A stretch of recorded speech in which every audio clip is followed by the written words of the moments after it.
interesting. Okay, I'll do that. Cheers then, Birch. Yeah. This is when I remember when I told you to get one. To remember Keith, all right? Yeah. I am, yes. Just a bit. I've seen him playing a testimonial. I think it was the Birches or maybe Gordon Banks. Yeah. Yeah. When was that? Oh, mid-90s, I'd say. Yeah. Still say he had the touch and everything like that, you know, you could tell he was some player in his day. Yeah. You remember him playing? Oh, I remember him playing for Leicester, yeah. White tights, a lot, yeah. In the 70s. Yeah. That was quite a team, wasn't it? Keith, Waller, Birch, Glover. Glover, yeah. Chilton, Whitworth, yeah, Roth. Yeah, Cross. It's just a pity they never really won anything, but it was an entertaining game. Oh yeah, yeah. Team to watch. Oh yeah, entertaining team. Seen them lose in the semi-final at Aston Villa. Seen them in the one before that at Old Trafford when we made a draw 0-0. If it weren't for Shilton and Mr. Cross, we'd have been thrashed. I remember you playing well, actually. Oh, I did now and again, yeah. Once in a while, I'd have a good one. So. And you played with Keith? I played with Keith when I was a young kid, and then he was very good. Just saying, he was very good to me. He was. I was a young kid coming through, and you had to be a good player to play with Keith. So he made sure I played to my maximum all the time. Well, that was a fantastic team in those days. Brilliant, yeah. Enjoyed to play with. Like I say, learnt a lot, good and bad. I'd pop in on my way. Yeah, that'd be good. I'll do that. Cheers then, Birch. What inspired you to write the book? Well, I think what inspired me to write it was that, you know, I've been a Leicester City fan since 1965, seen all the great players in that time. And most of the great players that I admire and would make my top 20, like Frank Worthington, Peter Shilton, Jamie Vardy, Davy Gibson, Alan Young, if you like, Neil Lennon, they've all got books about them to chronicle their career. Keith was not in that list. There was no book about him. So I thought, as I've sort of in semi-retirement now, I've got a little bit of time, I'll write the book. So obviously I had to engage with Keith's family in America and his family here to get all the necessary stuff. I saw, I think, all but 2 of his 299 appearances for Leicester City. He's a wonderful, wonderful footballer in a bygone era. And I thought it's about time that his career had a chronicle to highlight the good bits and the occasional bad bits of his career. It's about the wonderful Leicester City team of the 1970s. Didn't win a trophy, I know, but on their day were probably the best team in the country from an entertaining point of view. And the 73-4 season lives long in the memory for sure. He had the ability that when the ball was played to him to spin and lead defenders in their wake, and the rare talent. People have compared him to Riyad Mahrez in more recent years. He was like that in the sense that he could beat a player easily. But I think he's a little bit more physical than Riyad. He could tackle, he played central midfield, and he had a little bit more about him. He had a stronger level of physicality than Riyad, but they were both similar in the sense that they made things happen. I'm Steve Jacques from Blue Army Publishing. There's the proof. We're here tonight to celebrate the launch of Bright Lights and White Tights, the Keith Weller story. Now, obviously that's about Keith Weller, who, in my eyes, was a legend, or is a legend at Leicester City. But there's never been a book written about Keith Weller. Well, ladies and gentlemen, there is now. So please let me introduce you to the author, Mr. Ian Davidson. Where is he? Thank you, Steve. You're very, very kind. This is one very special person who can't be here tonight. She said to me, she lives in Washington State, I think you know I'm referring to Keith's widow, Terry. She said, can I do a video for you? Hi there everyone, welcome to my home in beautiful Deep Harbor, Washington. I really wish that I could be with you this evening to help celebrate this book launcher reflecting Keith's life and career. But unfortunately, because of work issues and time constraints, I'm not able to be there. So I'm recording this so that at least I can say hello to you all and to thank you for taking the time out of your busy schedule to be at Leicester tonight. Hopefully this will be a huge success. I'm hoping so, because Ian Davidson really put a lot of work, time and effort into documenting Keith's legacy of his career. The last time I was there at Leicester, I was in the Keith Weller Lounge, and I spoke to you because it was the year that you won the championship. And I was sitting in the stands with my family, hearing you chant, "We're going to win the league, we're going to win the league.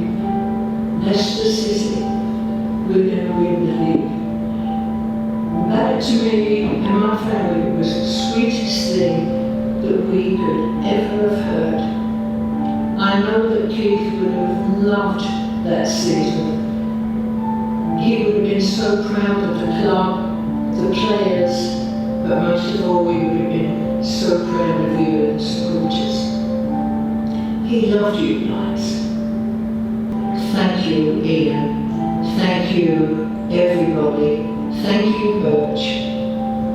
But most of all, thank you to you supporters. And I know that this evening is going to be the best success. I'll see you soon.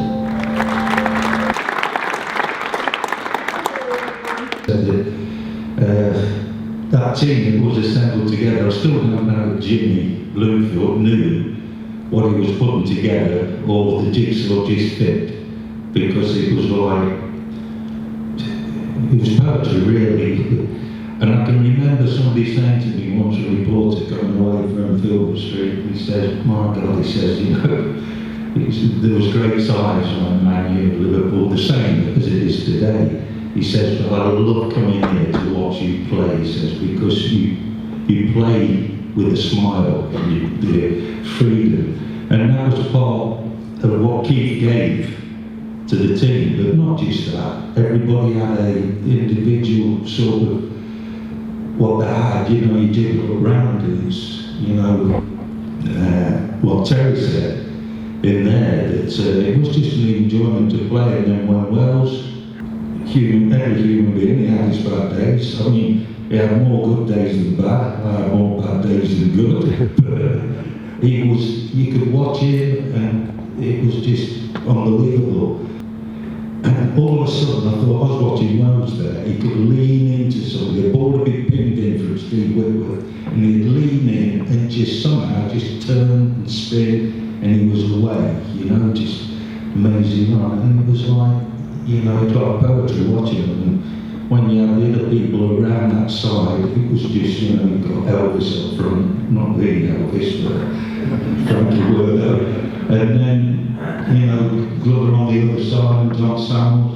I remember coming as a forward, and I'd been battered for 7 or 8 years, and I said to Jim, you know, I've really been battered and not producing it for you at that stage. Can we have a go at midfield? When we went to Holland or somewhere, Germany, and he tried me in midfield, and he says, where? I says, well, look, I said, I've got Wells on your right, I've got Sammy on your left. I'll just sit in front of Crossley, Simsey, you know, Schoberg, whoever it was. This, the 1973-14 was very, very special. It had two wonderful fullbacks in Whitworth and Roth, an outstanding goalkeeper, two high-quality centre-halves, probably the best uncapped winger of his generation in Nathan Glover, you and Sammy in midfield, Keith on the right, and Worthington and Earl up front. That was some team, Alan, wasn't it? And it played pretty much the whole way through that season. Just fell short in the semi-final replay at Villa Park, and only because, sir, you were injured, weren't you? We had to play the young Irish guy, Joe Waters. Alan, but that was some team to play in, and came very close to winning a trophy, didn't it? Because in them days, you played for England, and you know, it was an absolute honour. You couldn't perhaps say quite the same today, but playing for England in that era as a Leicester City player, Keith was only the 9th player at that time to play for his country. Frank Worthington a week later became the 10th. But I guess you weren't surprised with his talent, Alan, that he played for Leicester. Just sum up very quickly, from a technical point of view, how good Keith was. But technically, just want to say about the singing club, there's a picture at Beaver Drive at the training ground. As you come in the main entrance and you walk down the tunnel, everyone sees this picture, and it's of Shields, Worthington, Whitworth, Weller. So, like, and in them days, no disrespect to present England players, you know, if you play 20 minutes in the Premier, you get a cap, but in them days you had to earn your England cap, and for us to have 4, that's the one here, you know, that picture is emblazoned, and when we get people, or if I do somebody take them around the training ground, I always stop and just have a look at that picture, not for any reason, but I can tell them that that period, and that picture's there just a couple of yards away from one of the chairmen. No, it's not got your backside, but we did this annual run and raised hundreds of thousands of pounds for charity, and that one that year you decided to raise money for your friend, and 69,000 pounds was raised for 2 surgical operations to help Keith. Like most men, when I spoke with Terry, he had a lump on his shoulder and he didn't want to go to the doctor. That's typical of men, Anna, isn't it? Very typical. Didn't want to go to the doctor. By the time he got to the doctor, it was too late. The doctors gave him 5 months to live. He got a rare form of cancer. But there was a place in Mexico that did an alternative treatment that could help him extend his life. And this great man to my right, along with Derek Lawson, whose widow is here tonight. It's good to see you, pal. Thanks for coming. And his son, wow, okay. So they raised a fortune. This year was Keith's turn, raised £69,000 to fund this activity. And that's a great shot of you, Birch, 17 years ago, raising money for your friend. And I know the family is forever in your debt.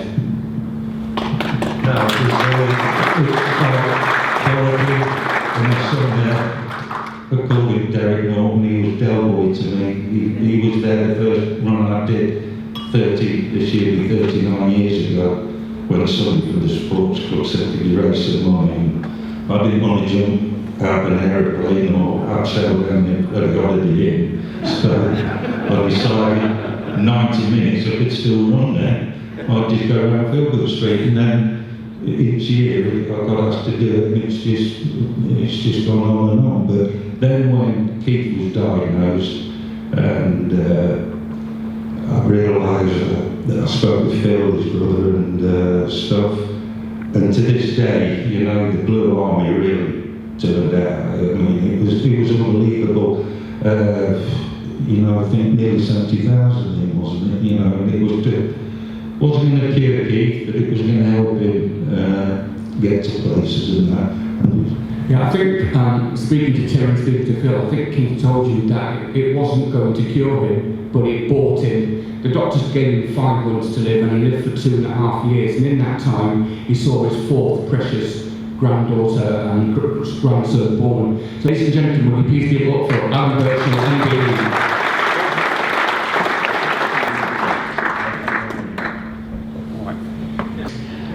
Ladies and gentlemen, will you welcome to the stage Phil Weller. Phil, you just seen beforehand. You know, these guys could play like Birch, Keith, Frankie Worthington, Lenny Glover, Sammy. To play like they did on pitches that they did, you know, what would they be able to do now on the pitches that, you know, that these guys play on now? Like billiard tables, it'd be unbelievable. It'd be, in my opinion, it'd be tremendous. So during that time, your brother played for England. You were, I think, 18 when this happened, and you told me, I have to tell you, ladies and gentlemen, we met at the Hilton of Watford, and during our conversations, I mentioned this England game, and it took about 10 minutes for Bill to answer. He got that choked up about, as an 18-year-old, going to the old Wembley to see your brother score for England. Was a moment that's going to stay with you forever, Phil, isn't it? Yeah, definitely. Yeah, it's, you know, so much admiration for him, and so proud of him. Hang on a minute, well out there. It was great for him to just wish he'd known Dad was here to see that. So. It would be remiss of me, I think, not to discuss Jimmy Bloomfield. Obviously, he died from cancer at the incredibly early age of 49. He was a visionary manager. I think he didn't actually coach Keith that much, didn't he? One of the reasons that Keith loved him so much was that Jimmy showed Keith football respect and let him find his level, you know, having sort of played at Millwall all the time, let him find his level and paid him the respect of not over-coaching but allowing his natural talent to come through. And that's one of the reasons why they have so much respect for each other, Phil, wasn't it? Yeah, I think so. I think Jim knew what he could do, you know, when he was playing, rather than complicate him to tell him to do this and do that. He just let him get on and do his job. And I think over the years he's proved that he did. So. Right, so this game, 6th of January 1979. Okay, this game shouldn't have been played. It was the pitch was frozen. Keith woke up, saw the goal. He was just about to be transferred to New England team. This was his last month at Leicester City. He had a recurring knee injury, he had a groin problem, and wanted to protect himself from the cold. So he phoned up a sports shop and asked for some lycra, but he wanted the black version of lycra, the sort worn by downhill skiers or cyclists. He didn't want white tights, but by the time we got to the ground, Brian Wright Sportswear was the company involved, if any of you know it. He phoned them up. So that was the story. Did he tell you, Phil, he's going to wear white tights that game? He rang me a couple of nights beforehand and said he was going to wear a pair of tights, watching on the telly. Yeah. Going to be wearing a pair of tights. So just finally, Phil, a couple of questions for you. Obviously, the diagnosis was shattering for everybody concerned with the family, and I know you went to see him a number of times, and you were actually with him when he was gravely ill right at the end. But he carried his illness with unbelievable, God Jesus, dignity and bravery, didn't he? Yeah, I mean, I used to go twice a year to see him. Obviously, work commitments, the only time I could go. I got a phone call from Terry saying, I know you're due to come, I think if you're coming, you should come. It's Phil's been a great help to me in putting this book together. And I'll come to you just, go on, Lee, go on, and I'll take you both, go on. Would he fit into today's modern football? Yeah. Yeah, definitely. Would he sit straight into the England squad? I would say so. I think he should have got more caps. It was Birch's testimonial. I was with an ex-goalkeeper, Carl Jays, and Keith got the ball. He knocked it, pinged it 40 yards, went straight to the guy's foot, and then he sprinted. He was 52, sprinted up to support and whatever. Carl Jays turned around to me and said, he could play in the first team now. He was super fit. He was very fit. And that's what kept him so long going, because he was physically strong and mentally strong. Just two more questions for you, Philip, from me. I'm not going to upset you, I promise you. If you could give Keith a call and say there's been a book written about him, and would he mind, and would he approve of what we've ended up with? Oh yeah, he'd be chuffed to pieces. And so his biggest regret was not being able to come to the new stadium to see it after being at the old stadium. But he'd been, I mean, it's great that you've done this. It's been a long time since he's finished playing or he's left Leicester. But it's really nice to know that people still think of him and, you know, hold him in good esteem, you know, the way he played and so on, and apart from that one little blip. But, you know, apart from that, I think he served the club really well. And he loved it, he loved the fans, he loved the people. And Terry was right in what she said, that, you know, there's a bit of Leicester in there, which they'll never go. And obviously, moving up from London, it's a change of lifestyle. Okay, guys, can you get up for Phil there? Everybody, so thanks very much, thank you. And I hope you enjoy it. I've got 2 minutes, go past it, that's brilliant. I love what you keep playing. Did you? Thank you. I remember the 70s. Yeah, thank you. I remember Birchenall. Well, I'm on the staff here now.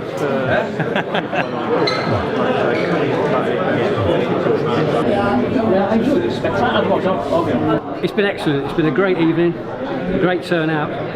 Lots of familiar faces, some new ones as well. A few legends were here, and there was Birchie as well, but we won't talk about him. But no, it's been a great evening. It's been a great success, and credit to Ian. He's done a lot of the work, and to everybody else that's helped out. It's been fantastic. Really enjoyed it. And where can they buy the book from?